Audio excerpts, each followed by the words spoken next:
अस्सलाम वालेकुम दोस्तों, मेरा नाम है लियो। मैं सर हमेशा की तरह मौजूद है दाऊद और आप देख रहे हैं इस वक्त क्रिकेट लवर एडी शो को। दोस्तों आप लोग से बात करने जा रहे हैं, बात करेंगे जी आज आपके साथ कि पाकिस्तान ने अपना T20 स्क्वाड तो अनाउंस कर दिया था।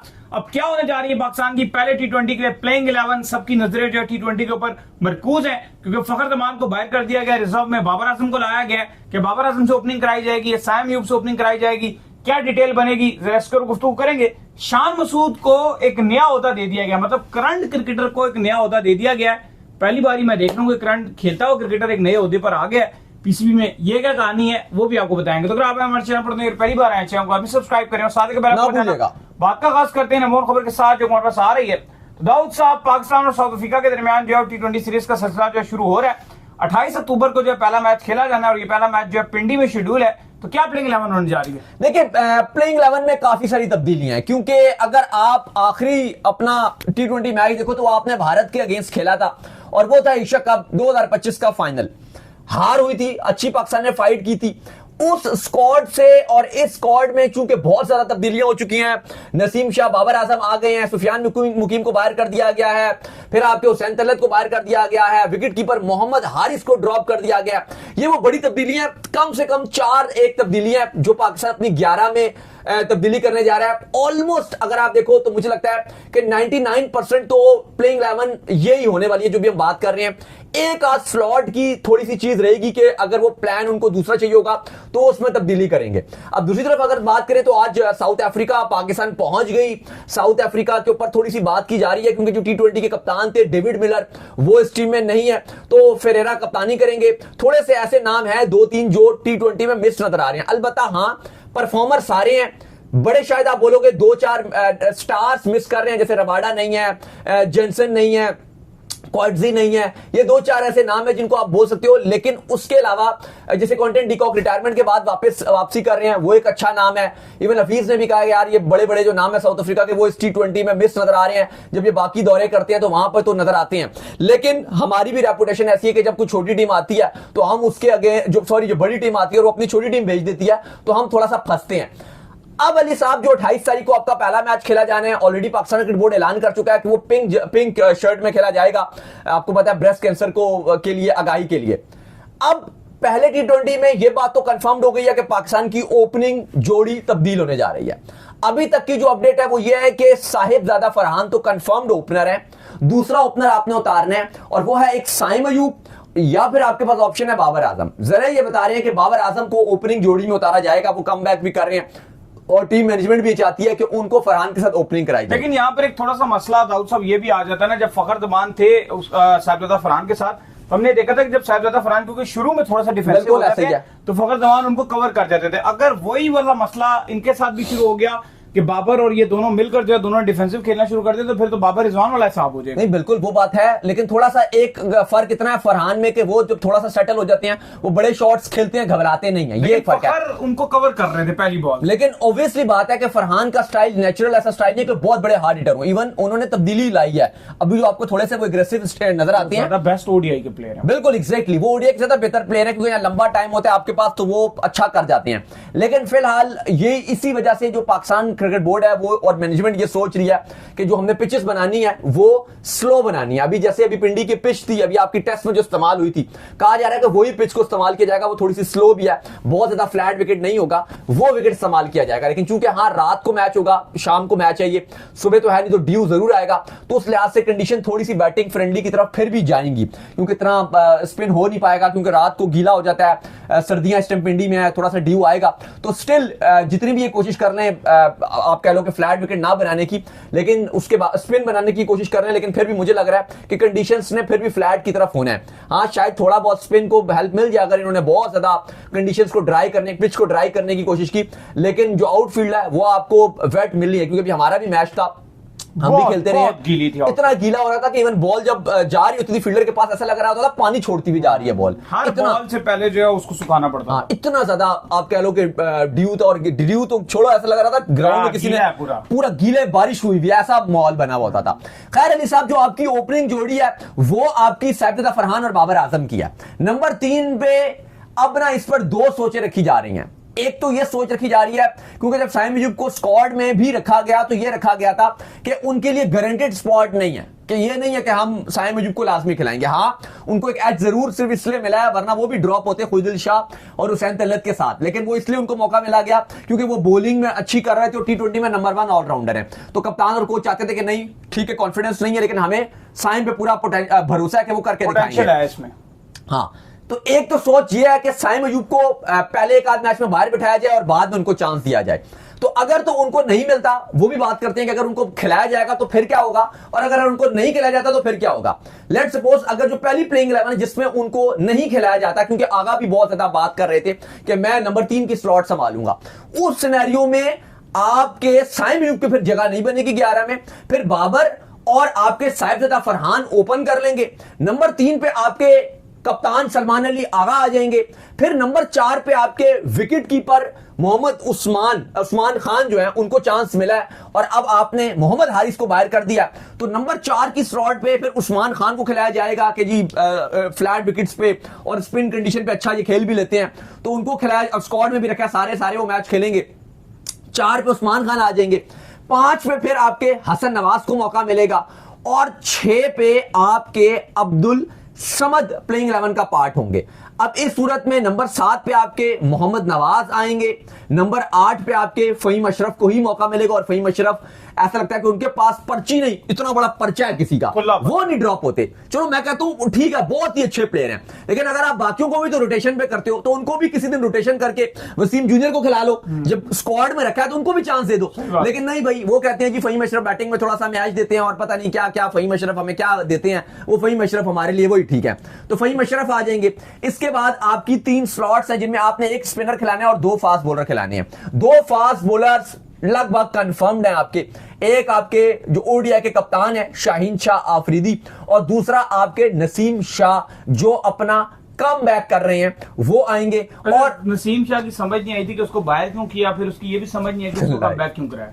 हाँ चलो, जाहिर है कि कुछ किया नहीं था उन्होंने कि आप उनको लेकर आए हो, मतलब बाहर आपने कर दिया था, चलो कि 4 ओवर मतलब कंप्लीट करते करते अच्छी परफॉर्मेंस नहीं थी, सही ना विकेट पे आप आती है ना, वो 4 ओवर तो जस्टिंग में लेते हैं, लेकिन अब वापस किस बुनियाद पे ले आया ये भी समझ में नहीं आया।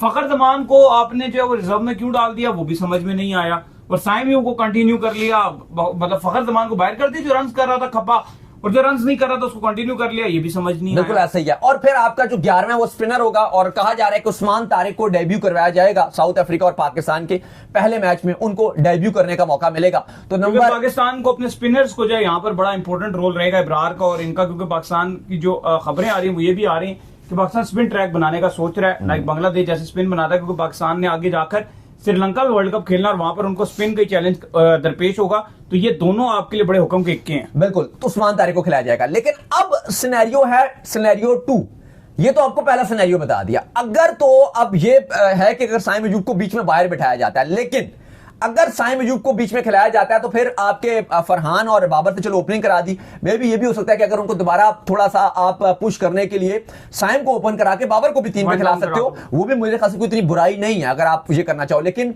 बाबर को इसलिए कहा गया कि ओपन कराया जाएगा क्योंकि साइम अयूब लगातार ओपनिंग में फ्लॉप हो के प्रेशर डाल रहे थे, तो इसलिए सोच यही है कि फरहान और बाबर के साथ ओपन करा के अगर साइम को खिलाया गया तो उसको फिर 3 पे खिलाएंगे। अब उस सूरत में आपके 4 पे सलमान अली आगा आ जाएंगे, नंबर 5 पे आपके विकेट कीपर उस्मान खान आ जाएंगे। अब 6 वाला जो स्लॉट है वो थोड़ा सा अब कंट्रोवर्शियल होगा। अब यहां पे जो हसन नवाज और अब्दुल समद है, इन दोनों में से एक को खिलाया जाएगा, बस एक तब्दीली की जाएगी। अगर तो साइम अयूब के हवाले से यह फैसला किया गया कि नहीं जी साइम अयूब हमें स्पिन में अच्छा करके देते हैं, वो कुछ करके दिखाएंगे, तो फिर जो मिडिल ऑर्डर है, जो आपका लेट मिडिल ऑर्डर है, उसमें से एक आपका कम किया जाएगा। अब वो हसन नवाज या फिर अब्दुल समद, इन दोनों में से किसी एक को खिलाया जाएगा, और उस सूरत में आप साइम अयूब को खिलाओगे। तो ये पाकिस्तान अपने इस ऑप्शन के साथ जा रहा है, बाकी कोई तब्दीली फिलहाल नहीं की जा रही। कहा जा रहा है कि नसीम और शाहीन के साथ अपनी जो पेस है वो रखी जाएगी, साथ आपके फहीम अशरफ को रखा जाएगा। वसीम जूनियर के हवाले से जो अपडेट है वो ये कहा जा रहा है कि अगर हम उनको T20 में मौका नहीं भी दे सके तो ओडीआई में हम उनको 11 में जरूर खिलाएंगे। ये अपडेट्स आ रही हैं कि वसीम जूनियर के हवाले से कि पास में भी वो बड़ा अच्छा करते रहे हैं, 2023 के वर्ल्ड कप में भी अच्छा करते रहे हैं, वसीम जूनियर को डाल हाँ एक बैटिंग का भी आज दे देते हैं। लेकिन उनकी सोच ये है कि नसीम शाह को लाया जा रहा है तो खेलेंगे 11 में, वो सीनियर खिलाड़ी हैं, लेकिन वसीम जूनियर को जो आपका ओडीआई होंगे, 3 आपके साउथ अफ्रीका के साथ हैं, 3 आपके श्रीलंका के साथ हैं, तो उनमें उनको पूरा मौका मिल सकता है। अगर एक आध मैच में वो ना भी खेले, लेकिन फिर भी वहां पे उनको पूरी तरीके से चांस मिलेगा। यहां पे हम उनको खाली फहीम का बैकअप के तौर पे रख रहे हैं। बाकी स्पिन में इब्रार है और आपके ये उस्मान तारिक है, लेकिन उस्मान तारिक को अब वर्ल्ड कप क्योंकि सर पर है और ये सिलेक्शन कमेटी भी चाहती है कि आकिब जावेद भी ये चाहते हैं कि पूरी तरीके से उस्मान तारिक को चेक किया जाए कि वो किस तरह के हैं, और अगर वो उनको अच्छा वो करते हैं तो ये पाकिस्तान के लिए लॉन्ग टर्म बड़ा फायदा होगा। अभी भी उनके पास बड़े सारे एनओसीज उनके पेंडिंग में हैं, उनके पास कॉन्ट्रैक्ट्स हैं लीग्स के, और दुनिया भर की लीग्स में, चाहे वो सीपीएल हो, चाहे वो लंका प्रीमियर लीग हो, XYZ जितनी भी लीग्स हो, उनकी बड़ी डिमांड रहती है उस्मान तारिक की, क्योंकि बड़ी जबरदस्त किस्म की वो बॉलिंग करते हैं। तो ये अली साहब पाकिस्तान 28 तारीख को अपनी प्लेइंग 11 खिलाएगा। एक ही बस नंबर है जिस पे डाउट है कि अगर साइम को ये खिलाते हैं नंबर 3 पे, तो फिर अब्दुल समद और हसन नवाज में से एक को खिलाएंगे। बाकी पाकिस्तान ये अपनी 11 अगेंस्ट साउथ अफ्रीका उतार रहा है। खैर, इसके बाद जो अपडेट आ रही है वो आ रही है शान मसूद के हवाले से। तो शान मसूद को जो है वो एक अजीब सा ओहदा दे दिया गया है। मतलब अजीब सा ओहदा मैं इसलिए कह रहा हूँ कि वो करंट क्रिकेटर है और पाकिस्तान टीम के कैप्टन भी हैं, टेस्ट टीम के, तो उनको डायरेक्टर ऑफ इंटरनेशनल क्रिकेट का जो है वो ओहदा दे दिया गया है। जिससे पहले जो है आपको पता ही है कि उस्मान वाला जो है इस ओहदे के ऊपर जो है वो फाइज थे, जिसका लेकर इसका काम ये होता है कि आपकी जो इंटरनेशनल क्रिकेट सीरीज होती है वो रखवाना, फिर जो खिलाड़ियों के एनओसी के मसाइल चल रहे होते हैं उसको हैंडल करना, इंटरनेशनल जो बोर्ड्स के साथ ईमेल्स की जो आपस में तबादला हो रहा होता है वहां पर ईमेल्स की रिप्लाई करना। तो करंट क्रिकेटर को ऑफिस में बिठाने का काम समझ नहीं कुछ आया। शॉकिंग है, हैरान कौन है, समझ से बाहर है, इतना ही कहा जा सकता है। इसके अलावा कुछ remarks I don't think so कि बनता है, हैरानी के अलावा कुछ भी नहीं है। और वजह ये बताई गई पाकिस्तान क्रिकेट बोर्ड की तरफ से जो प्रेस रिलीज जारी की गई, उसमें यह बताया गया कि इन्होंने इंग्लैंड के अगेंस्ट टेस्ट सीरीज जितवाई थी। पता नहीं अभी साउथ अफ्रीका के अगेंस्ट तो हम पिछला मैच अभी एक दिन हुआ है, हम हारे हैं, टेस्ट मैच हारे हैं। साउथ अफ्रीका ने हमें 8 विकेटों से हराया है और 8 विकेटों से वो हार आपको शायद याद नहीं है, और आप वो इंग्लैंड वाली सीरीज की बात कर रहे हो, पता नहीं वो जो आप साल पहले जीते थे वो वजह बताई गई है। अभी जो एक दिन पहले आप टेस्ट मैच हारे हो, उसके बदले रिवॉर्ड में आपने उनको इंटरनेशनल डायरेक्टर बना दिया, कंसल्टेंट, मुझे मेरी समझ से बाहर है। चलो मान लिया इस टेस्ट मैच को हटा दो, छोड़ो इस टेस्ट मैच का नतीजा कोई भी होता, अगर चलो पाकिस्तान जीत भी जाता, चलो मैं तो कह रहा हूं ना पाकिस्तान हार गया, आपने बना दिया उनको डायरेक्टर, मैं कहता हूं पाकिस्तान जीत भी जाता, फिर भी आप शान मसूद को कैसे कहोगे? अभी पिछले शो में हम ये बात कर रहे थे, कल बल्कि हम बात कर रहे थे कि यहां तो शान मसूद को अपनी कप्तानी का भी नहीं पता था, सीरीज टू सीरीज नहीं उनको पता कि अगली सीरीज में मैं कप्तान होऊंगा या नहीं होऊंगा। ये मोहम्मद आमिर भी बात कर रहे थे कि शान मसूद को भी नहीं पता कि वो अगली सीरीज में कप्तान होंगे या नहीं होंगे। मोहम्मद आमिर की बड़ी अच्छी दोस्ती है शान मसूद के साथ, लेकिन आप उनको डायरेक्ट ही आपने इंटरनेशनल डायरेक्टर बना दिया। अब इंटरनेशनल डायरेक्टर के जो काम है वो बड़े डिफरेंट काम होते हैं। एक तो आपकी सीरीज फाइनलाइज करना होती है, अगर कोई भी इंटरनेशनल मैच आपका हो रहा हो, वो ऑर्गेनाइज जब हो रहा होता है, उसमें सारे मामलात देखने के लिए भी वो इंटरनेशनल डायरेक्टर ही की जिम्मेदारी होती है। फिर आपकी जो अपकमिंग सीरीज होती है डिफरेंट बोर्ड्स के साथ रखवाना, बायलैटरल सीरीज, वो भी उन्हीं का काम होता है। फिर आपके जो प्लेयर्स ने डिफरेंट इंटरनेशनल लीग्स खेली होती है, इंटरनेशनल लीग्स कहीं भी, वो भी उनकी जिम्मेदारी होती है कि किस खिलाड़ी को एनओसी देना है, किसको नहीं देना। इन शॉर्ट अगर मैं बोलूं कि इंटरनेशनल जो अफेयर्स का जो डायरेक्टर है, उसका वो हर काम होता है जो इंटरनेशनल जिसके साथ लगा होता है। और पाकिस्तान टीम तो है इंटरनेशनल टीम ना, आपस में जो डोमेस्टिक शिमेस्टिक है वो अगर आप हटा दो, पीएसएल और डोमेस्टिक हटा दो, तो इसके अलावा जितने भी काम है ना वो इंटरनेशनल डायरेक्टर के अंडर आते हैं। मैंने बड़ी आपको आसान बात बता दी, चाहे वो आपने टूर करना है किसी कंट्री का, किसी कंट्री ने आपके यहां आनी है, कोई आपने लीग्स इंटरनेशनली बात करनी है, हर मामला ये इंटरनेशनल डायरेक्टर का आता है। तो एक करंट कप्तान कैसे ये डील कर सकता है, ये बड़ी एक हैरान कुन बात है सबके लिए। और इस time main stream media, social media, हर बंदा इस टाइम हैरान है और परेशान है कि यार शान मसूद, अभी हम कुछ अर्सा पहले ये बात कर रहे थे कि उनकी कप्तानी टेस्ट की नहीं बच पा रही, उनकी टेस्ट की कप्तानी खतरे में थी, वो कप्तानी से जा रहे थे, आगा कंटेंडर थे उनकी कप्तानी लेने के लिए, या XYZ कोई भी साउथ शकील का नाम था कि वो उनकी कप्तानी लेने के लिए तैयार बैठे हुए हैं। और यहां पे अब वो तो छोड़ो, अब आप देखो कि वो टेस्ट के कप्तान इतने पावरफुल हो जाएंगे कि वो किसी भी खिलाड़ी को एनओसी देना ना देना ये उनकी जिम्मेदारी होगी। पता नहीं यार, मैं तो इस पर और कुछ कह नहीं सकता, मेरी तो ये समझ से ही बाहर है। चलिए, उम्मीद करते हैं आज हमारे शो आपको आएगा पसंद। आप वीडियो को लाइक कीजिए, हमारे चैनल को सब्सक्राइब कीजिए, साथ ही बेल आइकन को बजाइए, एक और काम कर लीजिए, वे कर लीजिए, इंस्टाग्राम पर आप जाइए, इनको फॉलो कीजिए। बिल्कुल, इंस्टाग्राम पे मुझे फॉलो कर लीजिए, वहां पे मैं मौजूद हूं, दाऊद क्रिकेट करें। अगर आपको कोई सवाल हो तो भेजिएगा, इनको भी फॉलो कीजिए, मुझे फॉलो कीजिए। ऑफिशियल के नाम से डिस्क्रिप्शन में मौजूद है, आप सुनते हैं नेक्स्ट वीडियो में। अल्लाह हाफिज़, बाय बाय।